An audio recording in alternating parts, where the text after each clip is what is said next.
નમસ્કાર, આપ જોઈ રહ્યા છો ન્યૂઝ ફોર ઇન્ડિયા। સમાચારમાં આગળ વાત કરીએ ધરમપુરની તો તારીખ 16/9/2023ના રોજ ધરમપુર ખાતે વાપીથી શામળાજી નેશનલ 56 હાઈવે ઉપર કોન્ટ્રાક્ટર દ્વારા 22.5 કરોડનો બનાવ બન્યો હતો। ત્યારે રોડમાં ખૂબ મોટો ભ્રષ્ટાચાર કરવાના કારણે અને માર્ગ અને મકાન વિભાગની બેદરકારીના કારણે આજે આંબા અને કાપરિયા અને થોડા દિવસ અગાઉ ફૂલવાડીમાં કપરાડા તાલુકાના ગિરનાર મંદિરમાં ફળિયામાં રહેતી મીતાબેન ઉદેશભાઈ દળવી, જેમની ઉંમર 26 વર્ષની છે, જેમને 4 માસના બાળકની માતા એ ખાડાના કારણે જીવ પણ ગુમાવ્યો।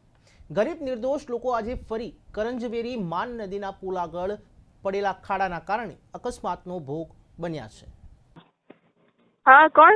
कल्पेश पटेल बोलूँ છું, તાલુકા પંચાયત સભ્ય અપક્ષ ધરમપુર। हाँ हाँ बोलो। હવે મેડમ, આ નેશનલ 56 વાપીથી શામળાજી રોડ કરંટ પેલું જલારામ બાપાનું મંદિર ખરું ને, ડેરી પહેલા हाँ हाँ हाँ ત્યાં ખાડામાં 3 જણા વ્યક્તિ આજે ને આજે પડ્યા એક જ ખાડામાં। તમને લેખિતમાં મેં કેટલી વાર મૂકેલું પ્રાંત સાહેબ મારફત। કામ ચાલુ છે, તમે જોતા હો ને તો કામ ચાલુ મેન્ટેનન્સ શું રોજ કામ ચાલુ ચાલુ છે? છે। નિર્દોષ લોકો ભોગ બને એનું શું કરવાનું? રસ્તો બંધ કરી દેશો, Maintenance- મારી વાત સાંભળો, અહીંયાથી રસ્તો બંધ કરી દેશો તો આવજો જવાબ આપવા માટે। પછી આજે ને હા, આજે સારું। 3 વ્યક્તિઓ નિર્દોષ ભોગ બન્યા છે। અમારું કામ છે ને ચાલુ જ છે, ત્યાં કામ નથી ચાલુ છે તો એવું આ રોજ નથી। 22.5 કરોડનો રસ્તો છે।